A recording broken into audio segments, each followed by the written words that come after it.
Now we are standing on black people's sacred soil. This is the black man's Arlington National Cemetery, or this is Pearl Harbor, or this is the Alamo. We are standing at the burial site of the late great Dr. Booker T. Washington. He passed away November 14th, 1915. Many of you know that, but there's a story behind that. In the last 5 or 10 years of his life, he was constantly traveling all over the North to go ahead and get donations to help to continue to build Tuskegee Institute. And because of that travel, the very things that he was actually doing, he was basically being and getting sick. So he was in New York City on his last trip, and he was actually sent to the hospital. And the hospital actually called his wife, Margaret Murray Washington, to New York City to go ahead and be by her husband. And she whispered into her husband's ear saying, Booker, they're saying that if you leave, you're going to go ahead and die. Because they said he could have been saved if he stayed in New York City. He said, Margaret, I was born in the South, I did my work in the South, and I'm going to die in the South. So in 1915, this is when you actually had a change in administration from the great Dr. Booker T. Washington to Robert Moulton. But as I said in the beginning over at the statue, Dr. Booker T. Washington had false charges of anti-Semitism brought up against him by some of the Jews throughout the country. And they were saying all kind of manner of evil and nasty things based upon the great work that he was doing here at Tuskegee.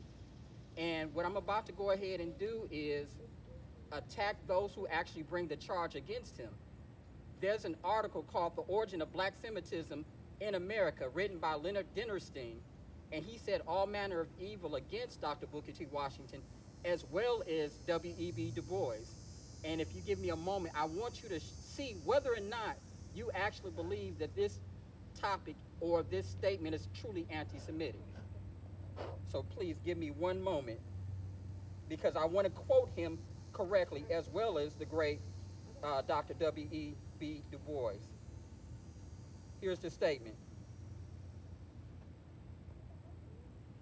And this is a private conversation that Dr. Booker T. Washington had with his secretary. He said, I very much fear that we're getting our trade too much centered in the hands of a few Jews, whenever we can get equally fair treatment in prices and quality of goods from persons other than Jews. I prefer to have our trade scattered among them, and creating public sentiment in favor of the institution, the Jews cannot be of much service. He said, yet where all things are equal without giving trade to Jews, Washington continued.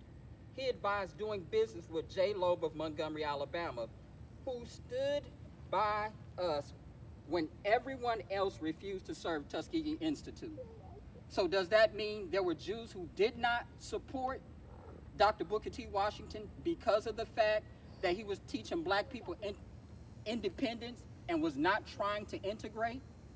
Is that the statement from Leonard Dinnerstein in his article that pretty much said that this is the reason that he's actually also, he's so bad or not good for black people? So in that private conversation that Dr. Booker T. Washington had, he was going all over the country telling black people to go ahead and unite and do something for self. And one of the issues that he had with the Jews at that particular time was the fact that the high prices that they had in terms of goods. So not only did Dr. Booker T. Washington have an issue with him, but so did Dr. W.E.B. Du Bois. And I want you to take a look at what was written by Dr. W.E.B. Du Bois in The Souls of Black Folk. And I'm going to go ahead and quote this, so please give me one moment.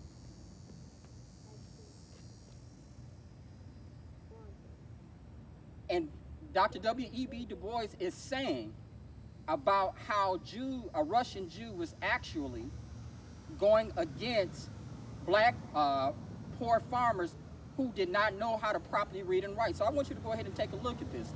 This is the eminent scholar, Dr. W.E.B. Du Bois, the first black to get a PhD from Harvard University, a sociologist who also wrote The Philadelphia Negro in 1900 and really started writing the souls of black folk right here when he was a teacher here at Tuskegee Institute. So I want you to go ahead and pay attention to this, and we'll decide whether this is anti-Semitic or not. And then directly afterwards, we're going to really define what a Semite really is. So this is Dr. Du Bois. He said, I've seen in the black belt of Georgia an ignorant, honest Negro buy and pay for a farm in installments there 3 separate times. And then in the face of law and decency, the enterprising Russian Jew who sold it to him pocketed the money and deed and left the black man landless to labor on his own land at 30 cents a day. He said the rod of empire that passed from the hands of Southern gentlemen in 1865 has never returned to them. Rather, it has passed to those men who have come to take charge of the industrial exploitation of the New South. The sons of poor whites fired with a new thirst for wealth and power. Thrifty and avaricious Yankees, shrewd and unscrupulous Jews. Into the hands of these men, the Southern laborers, white and black, have fallen, and this to their sorrow. Dr. Du Bois, the great Dr. Du Bois. So was he an anti-Semite? No, he was not an anti-Semite, and I'm here to defend him as he lies still in his grave. So now, let's take a look at this. Let's take a look at the issues that he had. High prices, usury taxes. You're paying for property 3 times its worth. And another issue that Dr. Booker T. Washington had with them was once he was actually getting money, they were trying to tell him what to do with the money. So he did all of this traveling all throughout the South, and now he comes back home to Tuskegee, and then he has to go to them and say, is it all right if I spend this money this way, even though his hard work, sweat, toil, and blood actually built this great institution? So what is a Semite? There are a lot of people who have different definitions of a Semite. I'm going to go ahead and break it down to you geographically. 1, if your people originated from Ethiopia, you're a Semite. If your people originated from Egypt, you're a Semite.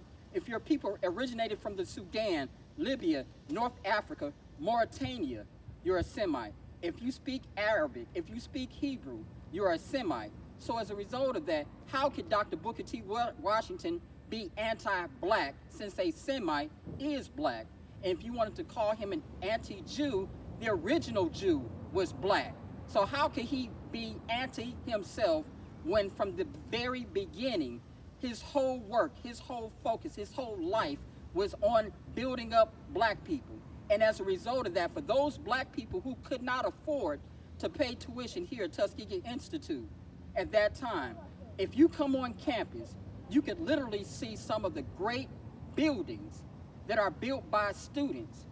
Guess what? And a lot of these students had no way to pay for their institution or their schooling until Dr. Booker T. Washington gave them an opportunity to do so. Say they received an education. And in receiving that education, they were going ahead and going back from Tuskegee to the rest of the world to go ahead and build up institutions throughout Black America. So Dr. Booker T. Washington, may you rest in peace, and may you forever never be called from this day forward an anti-Semite.